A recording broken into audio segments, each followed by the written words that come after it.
الحمد لله رب العالمين الصلاة والسلام على خاتم الأنبياء والمرسلين نبينا محمد وعلى آله وصحبه أجمعين ومن صار على نهجه وسن بسنته إلى يوم الدين أما بعد. നമസ്കാരം എന്ന ശ്രേഷ്ഠമായ ആരാധന പുണ്യകരമായ നിലയിൽ നമ്മൾക്ക് പൂർത്തിയാക്കാൻ കഴിയണമെങ്കിൽ, അതിന്റെ പ്രതിഫലം നമ്മൾ നേടിയെടുക്കണമെങ്കിൽ ശ്രദ്ധിക്കേണ്ടുന്ന ചില കാര്യങ്ങളാണ് നമ്മൾ മനസ്സിലാക്കി കഴിഞ്ഞത്.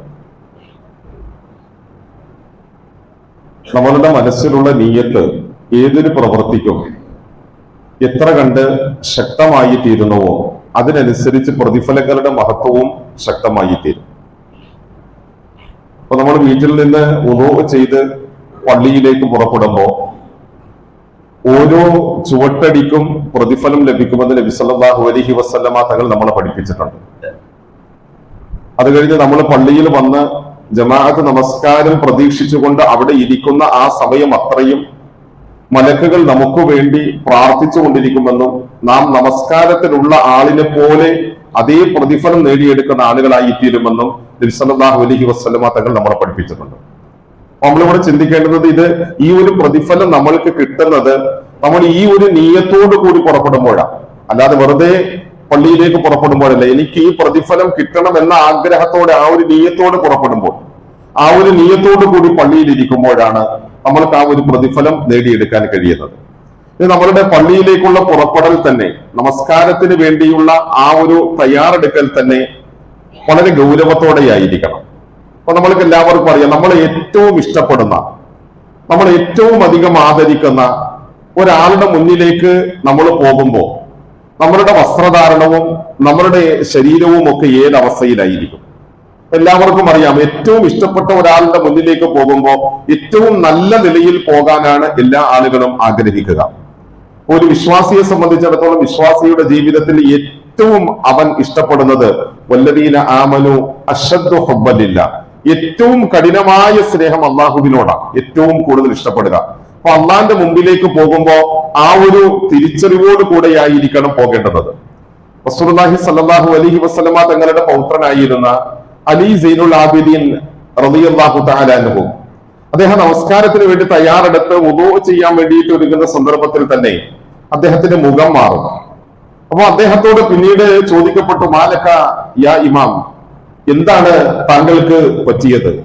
താങ്കൾ നമസ്കാരത്തിന് നിന്നിട്ടില്ല, നമസ്കാരത്തിന് വേണ്ടി വുളൂ ചെയ്യുന്ന സന്ദർഭത്തിൽ തന്നെ താങ്കളുടെ മുഖം മാറുകയാണ്, താങ്കളുടെ ആ ഒരു ശരീരത്തിന്റെ ശൈലി മാറിപ്പോകുന്നു എന്ന് പറഞ്ഞപ്പോ മഹാനായ അലി സൈനുൽ ആബിദീൻ റഹിമഹുല്ലാ പറഞ്ഞ ഒരു വാക്കുണ്ട്, അതദറൂന മൻ സഅഖിഫുൽ ആൻ, നിനക്കറിയോ ഞാൻ ആരുടെ മുമ്പിലാണ് നിൽക്കാൻ പോകുന്നത് എന്ന്, ഞാൻ ആരുടെ മുമ്പിലേക്കാണ് ഈ വുളൂ കഴിഞ്ഞാൽ ഞാൻ നിൽക്കാൻ പോകുന്നത് എന്നുള്ള ആ ഒരു ഗൗരവം ആ വുളൂ ചെയ്യുന്ന സന്ദർഭത്തിൽ തന്നെ അവരുടെ മനസ്സിലേക്ക് അരിച്ചിറങ്ങി വരികയാണ്. അതുകൊണ്ട് തന്നെ ഏറ്റവും നല്ല നിലയിൽ അവരതിലേക്ക് പുറപ്പെടുമായിരുന്നു. അപ്പൊ നമ്മൾക്കറിയാം, പള്ളിയിലേക്ക് പുറപ്പെടുന്ന സന്ദർഭത്തിൽ എങ്ങനെയായിരിക്കണം നമ്മളുടെ വസ്ത്രം എന്ന് പോലും ഖുർആൻ പറഞ്ഞു, യാ ബനി ആദമ ഖുദൂ സീനതകും ഇൻദ കുല്ലി മസ്ജിദ്, നമസ്കാരത്തിന്റെ ഓരോ വേളകളിലും ഓരോ പ്രാർത്ഥനാ സന്ദർഭങ്ങളിലും നിങ്ങൾ നിങ്ങളുടെ സൗന്ദര്യത്തെ സ്വീകരിച്ചു കൊള്ളുക. നമ്മൾ ഏറ്റവും കീറിയതോ അല്ലെങ്കിൽ മുഷിഞ്ഞതോ നമ്മൾ ഇട്ട് നടക്കുന്നതോ അല്ലെങ്കിൽ ആ നിലയിൽ ഉപയോഗപ്പെടുത്തുന്നതോ അല്ല, മറിച്ച് നമ്മൾക്ക് ഏറ്റവും ഇഷ്ടമുള്ള നമ്മളുടെ റബ്ബിന്റെ മുമ്പിലേക്ക് സംഭാഷണത്തിന് വേണ്ടിയിട്ട് നമ്മൾ പുറപ്പെടുമ്പോ ഏറ്റവും നല്ലത് ധരിച്ച് ഏറ്റവും നല്ല നിലയിൽ, അഥവാ എല്ലാ അർത്ഥത്തിലും, ബാഹ്യമായി എല്ലാ അർത്ഥത്തിലും നമ്മളുടെ ശരീരത്തെയും മനസ്സിനെയും ആ നമസ്കാരത്തിലേക്ക് കൊണ്ടുവരുന്ന പ്രകാരം നമ്മൾ നമസ്കാരത്തിലേക്ക് പുറപ്പെടുകയാണെങ്കിൽ തീർച്ചയായിട്ടും നമ്മളുടെ ആരാധന കൂടുതൽ മനോഹരമാകും. മഹാനായി ഇബ്നു ഉമർ റളിയല്ലാഹു തആല അൻഹുവിന്റെ മൗലയായിരുന്നു നാഫിഅ. അദ്ദേഹം ഒരിക്കൽ ഒരു ഒറ്റ വസ്ത്രത്തിൽ നമസ്കരിക്കുന്നത് അത്ര ശ്രദ്ധയില്ലാതെ നല്ലതല്ലാത്ത നിലയിലുള്ള ഒരു വസ്ത്രത്തിൽ ധരിക്കുന്നത് ഇബ്നു ഉമർ റളിയല്ലാഹു തആല അൻഹു കണ്ടു. അപ്പൊ അദ്ദേഹത്തെ വിളിച്ചിട്ട് ചോദിച്ചു, ഞാൻ താങ്കളെ ഈ പട്ടണത്തിലെ ഏതെങ്കിലും ഒരു പ്രധാനപ്പെട്ട കാര്യം ഒരാളെ അറിയിക്കാൻ വേണ്ടിയിട്ട് താങ്കൾ നിയോഗിക്കുകയാണെങ്കിൽ, ഒരു പ്രധാനപ്പെട്ട ആളിനെ കാണാൻ പോവുകയാണെങ്കിൽ നിങ്ങൾ ഈ വസ്ത്രത്തിൽ പോകുമോ എന്ന് ചോദിച്ചു. അപ്പൊ അദ്ദേഹം പറഞ്ഞു, ഇല്ല, ഞാൻ അങ്ങനെ പോകുന്ന സന്ദർഭത്തിൽ ഒരാളിനെ കാണാൻ പോകുമ്പോൾ നല്ല വസ്ത്രമൊക്കെ ധരിച്ച് ഏറ്റവും നല്ല നിലയിലായിരിക്കും പോകുന്നത് എന്ന് പറഞ്ഞപ്പോ ഇബ്നു ഉമർ റളിയല്ലാഹു തആല ആ മനുഷ്യനോട് ചോദിച്ചൊരു ചോദ്യമുണ്ട്, നിങ്ങൾ ജനങ്ങളുടെ മുമ്പിലാണോ അതോ നിങ്ങളുടെ റബ്ബിന്റെ മുമ്പിലാണോ ഏറ്റവും ഭംഗിയായി നിൽക്കാൻ ഏറ്റവും അർഹതപ്പെട്ടത്?